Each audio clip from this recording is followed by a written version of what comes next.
Good morning. This is May 22nd. Welcome to Daily Scripture. 2 Samuel 15, verse 1 to 16, verse 23. After this it happened that Absalom provided himself with chariots and horses and 50 men to run before him. Now Absalom would rise early and stand beside the way to the gate. So it was, whenever anyone who had a lawsuit came to the king for a decision, that Absalom would call to him and say, "What city are you from?" And he would say, "Your servant is from such and such a tribe of Israel."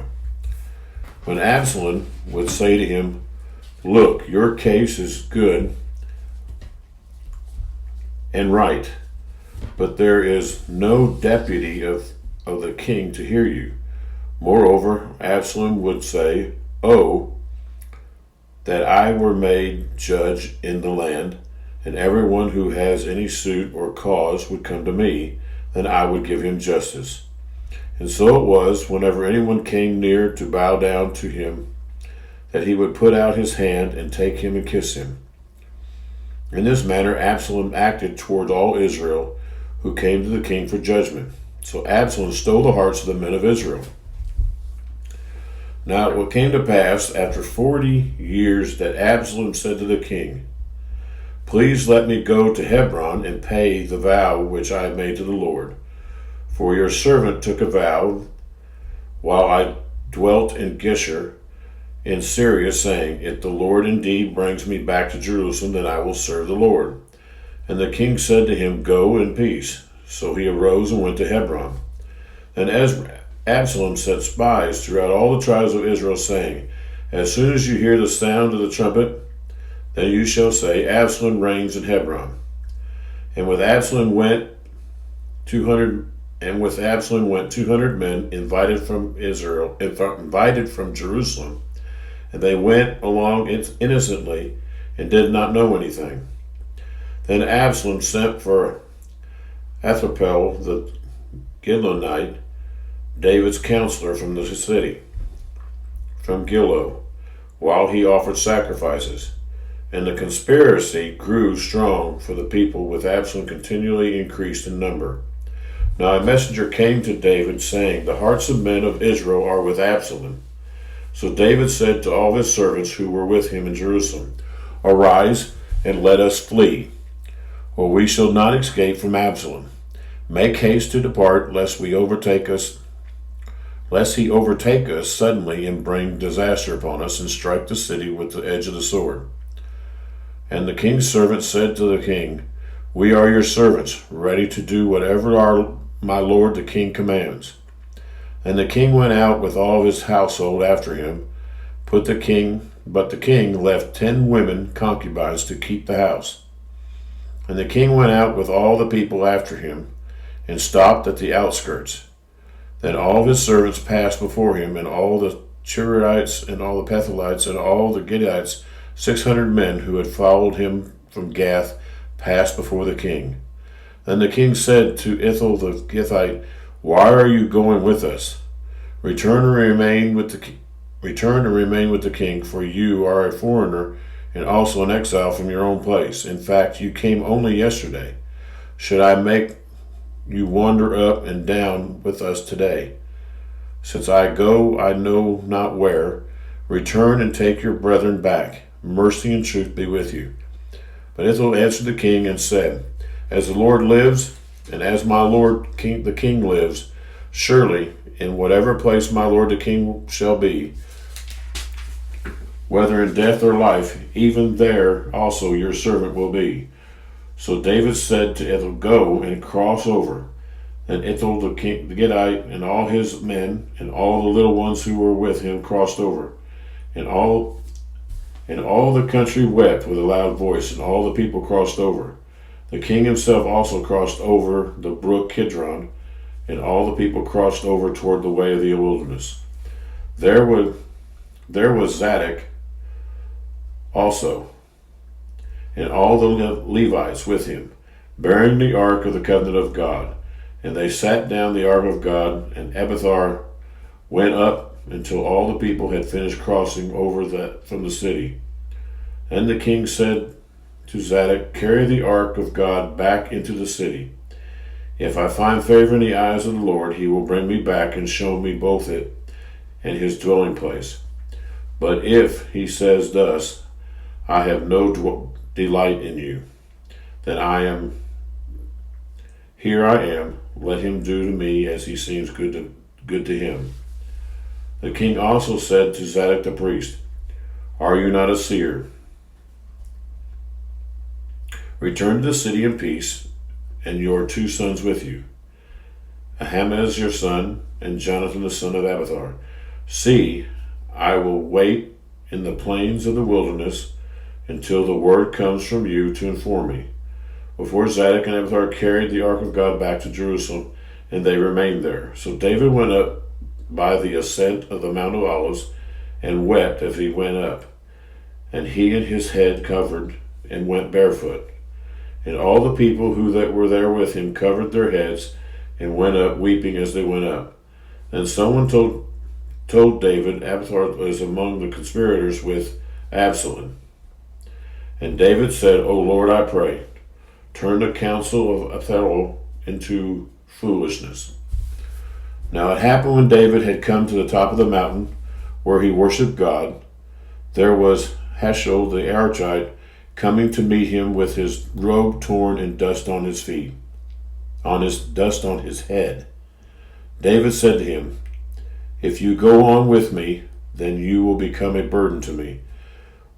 But if you return to the city and say to Absalom, I will be your servant, O king, as I was your father's servant previously, so I will know also to also be your servant, then you may defeat the counsel of Ahithophel for me, and do you not have Zadok and Abiathar the priest there with you there? Therefore it will be that whatever you hear the king's house, you shall tell to Zadok and Abiathar the priest. Indeed, they are there with them, their 2 sons, Ahimaaz Zadok's son, and Jonathan Abiathar's son, and by them you shall send me everything you hear." So Hazael, David's friend, went into the city, and Absalom came into Jerusalem. Then when David was a little past the top of the mountain, there was Ziba, the servant of Mephibosheth, who met him with a couple of saddled donkeys, and on them 200 loaves of bread, with 100 clusters of raisins and 100 summer fruits, and a skin of wine. And the king said to Ziba, "What do you mean to do with these?" So Ziba said, "The donkeys are for the king's household to ride on, the bread and summer fruit for the young men to eat, and the wine for those who faint in the wilderness to drink." Then the king said, "And where is your master's son?" And Ziba said to the king, "Indeed, he is staying in Jerusalem. For he said, Today the house of Israel will restore the kingdom to my father to me." So the king said to Ziba, "Here, all that belongs to Mephibosheth is yours." And Ziba said, "Humbly I bow before you, that I may find favor in your sight, my lord, O king." Now when King David came to Bethlehem, there was a man from the family of the house of Saul, whose name was Shimei, the son of Gera. Coming from there, he came out cursing continuously as he came, and he threw stones at David and at all the servants of King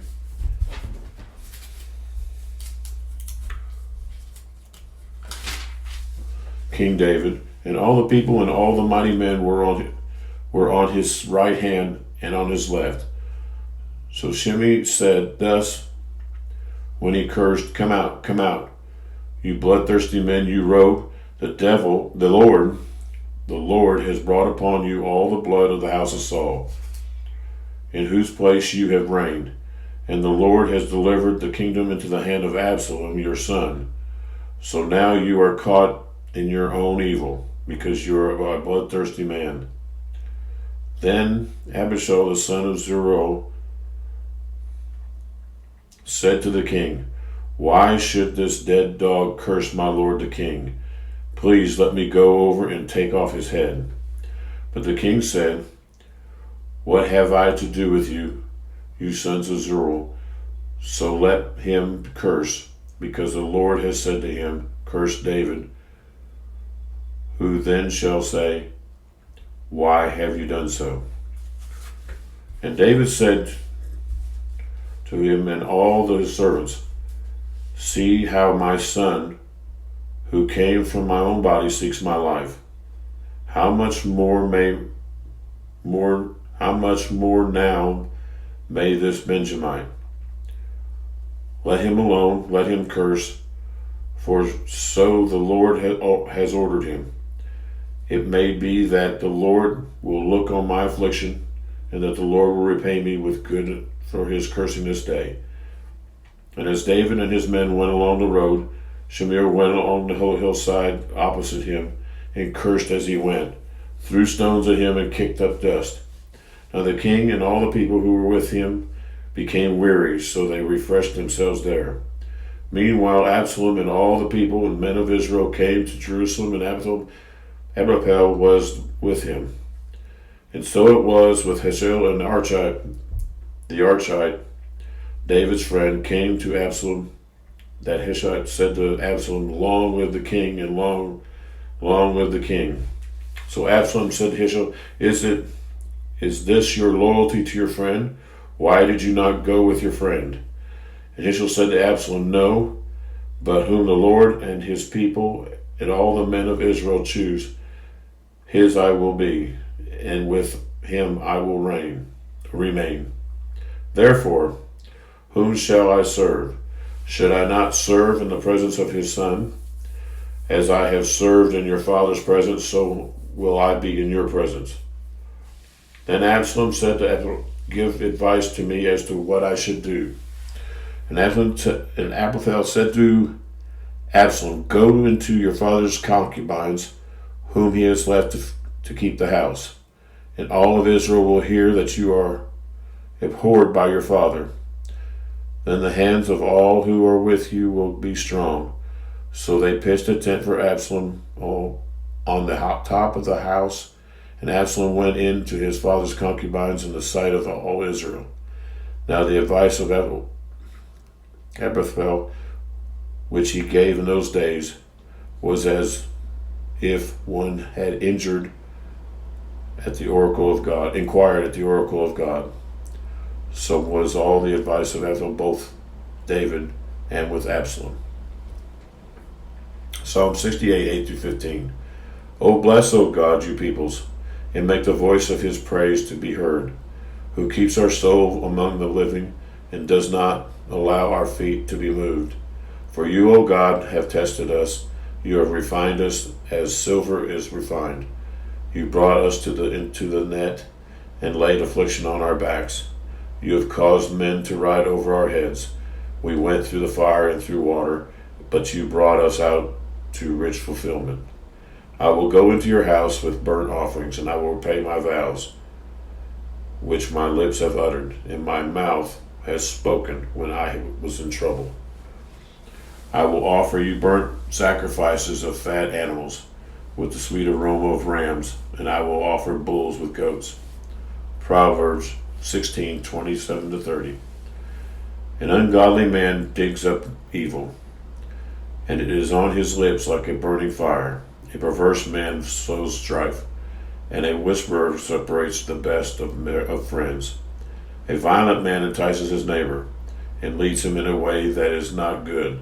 He winks his eye to devise perverse things. He pursues his lips. He purses his lips and brings about evil. John 7:1-27. And after these things Jesus walked in Galilee, for he did not want to walk in Judea, because the Jews sought to kill him. Now the Jews' feast of tabernacles was at hand. His brothers therefore said to him, Depart from here and go into Judea, that your disciples may see the works that you are doing. For no one does anything in secret while he himself seeks to be known openly. If you do these things, yourself to the world, for even his brothers did not believe in him. And Jesus said to them, My time has not yet come, but your time is always ready. The world cannot hate you, but it hates me because I testify of it that its works are evil. You go up to this feast. I am not ready to go up to this feast, for my time has not yet fully come. When he had said these things to them, he remained in Galilee. But when his brothers had gone up, then he also went up to the feast, not openly, but it was as if it were in secret. Then the Jews sought him at the feast, and said, Where is he?